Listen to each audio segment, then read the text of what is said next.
it's unbelievable how little genuine encouragement many people need, and how they had none. No one ever said to them and meant it. It's not okay for you to be a weak loser. It's not okay.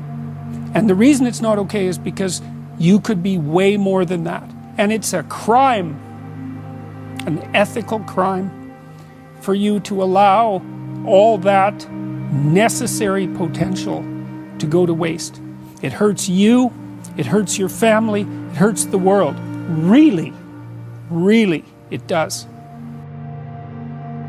One of the things you do with people who are struggling is you make the simple even simpler, because then they can get a toehold. You know, like if they're really barely able to move. I had one client, you know, he had a hard life, man. He was like 85. He'd fallen off a ladder and broken his neck, and they had permanently fused it, so he was basically like this. He could hardly move. He was so depressed. He literally couldn't get out of bed. You know, it was awful. And he was in chronic pain because of his broken neck. And so, you know, the first thing I did with him was get him to sit up for like 30 seconds.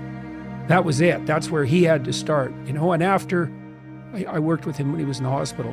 After 2 weeks, he was walking down the hall and able to sit up and read for, you know, 5 or 6 minutes. And he got out of the hospital. He went home.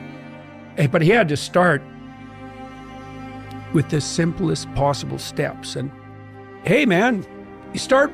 This is the definition of humility in some ways, is that you start progressing where you can start. Well, one of the really difficult things to learn when you're down and out is how far you're down, because it's humiliating. You know, I was ill recently, and when I started to recover, I couldn't really button my shirts. I had to learn to do that again. I'd forgotten how to put my hands on keyboard. I didn't know where to put my hands. I had to learn to type again. Now, I hadn't lost all the knowledge, and it came back quite quickly. And the reason I'm saying that is because one of the impediments to people who've really taken a blow in their life is that things have fallen apart around them so badly that where they have to start is humiliating even to consider. The rule, it's a pretty straightforward rule when you want to get back on your feet, and the rule is you have to make the task small enough so that you'll do it, no matter how small that is. If you didn't withdraw in fear from everything that life threw at you, who could you become? And I would say that's the central religious question in some real deep sense. You know, are more things thrown at us than we can manage? Well, that's a tricky question, because pretty dreadful things are thrown our way.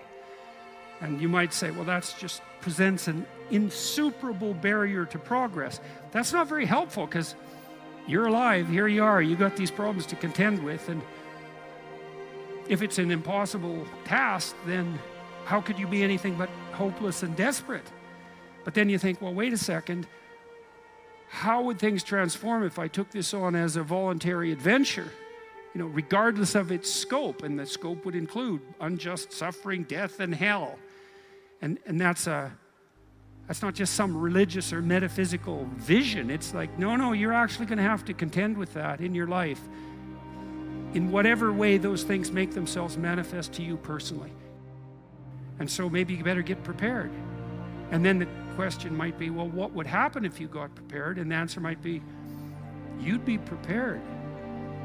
And I think the religious enterprise in its deepest sense is that process of preparation.